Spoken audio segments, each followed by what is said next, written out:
कई बार जब हम पढ़ाई की बात करते हैं तो हमारे अंदर एक अजीब सी उदासी होती है। हम जानते हैं कि हमें पढ़ना चाहिए, हमें मेहनत करनी चाहिए, लेकिन फिर भी दिल और दिमाग में कई सवाल घूमते हैं। क्यों पढ़ें? किसके लिए पढ़ें? क्या इससे कुछ बदलने वाला है?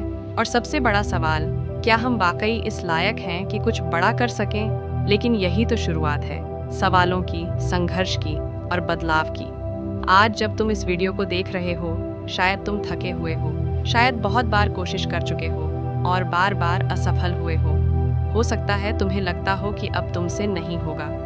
पर मैं तुमसे एक बात कहना चाहता हूँ, ये हार, ये थकावट, ये संदेह, ये सब उसी रास्ते का हिस्सा है जिस पर चलकर लोग इतिहास बनाते हैं। पढ़ाई सिर्फ किताबों को रटने का नाम नहीं है।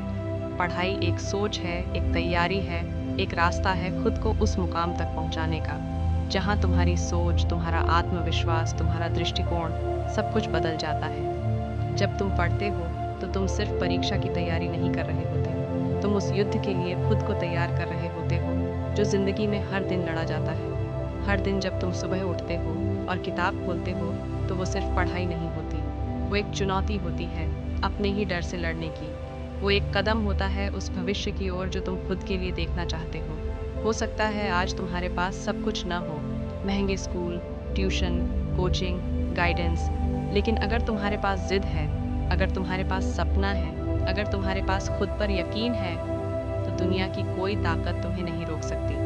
देखो, सफलता उन्हें नहीं मिलती जो सिर्फ किस्मत का इंतजार करते हैं। सफलता उन्हें मिलती है जो थकने के बाद भी उठते हैं, जो गिरने के बाद भी चलते हैं, जो हारने के बाद भी लड़ते हैं। अभी जो तुम पढ़ रहे हो वो तुम्हारी सबसे बड़ी ताकत है। ये वही समय है जो एक दिन तुम्हारी कहानी को बना सकता है। हो सकता है आज लोग तुम्हें न समझें, तुम्हारे सपनों को न माने, लेकिन एक दिन यही लोग तुम्हारी मिसाल देंगे। सोचो, जब तुम उस परीक्षा में सफल हो जाओगे जिसके लिए आज तुम रात रात भर जाग रहे हो, जब तुम्हारे माता पिता की आंखों में गर्व के आंसू होंगे, जब तुम्हारे गुरु तुम्हारी पीठ थपथपाएंगे, जब तुम्हारे दोस्त तुम्हारा उदाहरण देंगे, उस दिन की कल्पना करो। उस दिन को सोचो जब तुम खुद को आईने में देखोगे और कहोगे, मैंने कर दिखाया।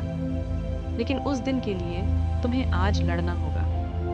आज की नींद, आज की आलस, आज की टाल मटोल, इन सब से जीतना होगा। क्योंकि जीत उन्हीं की होती है जो खुद को हर दिन थोड़ा बेहतर बनाते हैं। अगर कभी लगे कि पढ़ाई में मन नहीं लग रहा, तो एक बार उस सपने को याद करो जिसके लिए ये सब कर रहे हो। उस माँ को याद करो जो तुम्हारे लिए सुबह उठकर खाना बनाती है। उस पिता को याद करो जो चुपचाप अपनी ख्वाहिशें दबाकर तुम्हारी किताबों की फीस भरते हैं। उन सबको याद करो जिन्होंने तुम पर विश्वास किया है, क्योंकि तुम्हारा सपना सिर्फ तुम्हारा नहीं है, ये उन सबका सपना है जो तुम्हारे साथ खड़े हैं। तुम्हारी मेहनत सिर्फ तुम्हारी नहीं है, ये एक परिवार की, एक समाज की, एक देश की उम्मीद है। जब तुम पढ़ते हो तो तुम अपने आने वाले कल को रोशनी दे रहे होते हो। और ये मत भूलो, हर बड़ा काम छोटे छोटे प्रयासों से ही बनता है।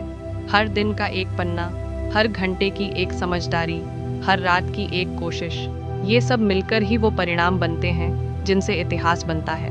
इसलिए हार मत मानो, चाहे कुछ भी हो जाए, कभी मत रुकना। क्योंकि तुम रुकते हो तो सिर्फ एक इंसान नहीं रुकता, एक सपना रुकता है, एक कहानी अधूरी रह जाती है। और तुम अधूरी कहानी नहीं हो, तुम वो किरदार हो जो पूरी किताब बदल सकता है। तुम्हारी किताब अभी शुरू हुई है, उसे खत्म करना तुम्हारे हाथ में है। जब तुम्हारी आंख खुलती है और तुम बेडशीट के नीचे खिसकने का मन बना रहे होते हो, तब याद रखना कि असली शक्ति तुम्हारे निर्णयों में है। उस लाल बत्ती की तरह वो पहला कदम है जो तुम्हें सफ़र पर ले जाता है। उठो, खड़े हो जाओ और किताब खोलो। अब हम बात करते हैं रणनीति की। बिना दिशा के मेहनत उबेर ड्राइवर की तरह है जो नक्शा देखे बिना ड्राइव करता है। एक अच्छा प्लान बनाओ, हर विषय के लिए टारगेट सेट करो। गणित के लिए दिन में एक चैप्टर, इतिहास के लिए 2 घटनाएं, विज्ञान के लिए महत्वपूर्ण सिद्धांत। ये छोटे लक्ष्य तुम्हें बड़ी मंजिल तक पहुंचाएंगे। और हर पूरा करने के बाद खुद को थोड़ा प्रोत्साहित करना न भूलो। एक छोटा ब्रेक लो, 1 कप चाय तैयार करो, लेकिन समय सीमा रखो। पढ़ाई के दौरान डिसिप्लिन सख्त ज़रूरी है। बाहर का शोर, मोबाइल का नोटिफिकेशन, दोस्तों की बातें, ये सब इत्तेफाका हो सकते हैं, लेकिन तुम्हारी जंग भीतर होती है। जब भी तुम्हारे पास पढ़ने का समय आ जाए, अपना फ़ोन साइलेंट मोड पर रखो या दूसरे कमरे में छोड़ दो। देखो, 1 घंटे की पूरी एकाग्रता तुम्हें 5 घंटे बिखरे मन से ज़्यादा आगे ले जाएगी। और पढ़ाई अकेले नहीं, स्मार्टली करना है। पोमोडोरो टेक्निक अपनाओ। 25 minute focus, 5 minute break. 4 round के बाद लंबा ब्रेक लो। ये सिर्फ टाइम मैनेजमेंट नहीं, ये दिमाग को तरोताज़ा रखने की कला है। जब ब्रेक लें, थोड़ी स्ट्रेचिंग करें, खिड़की से बाहर देखें, गहरी सांस लें, ताकि जब आप वापस आएं तो दिमाग नए जोश के साथ काम करे। अब आते हैं रिवीजन की महत्ता पर। एक ही बार पढ़कर भूल जाना लगभग तय है। दोहराना आवश्यक है। जब तुम कोई चैप्टर पूरा कर लो तो अगले दिन उसका हल्का रिवीजन करो। फिर 1 हफ्ते बाद, फिर 15 दिन बाद और फिर मासिक आधार पर।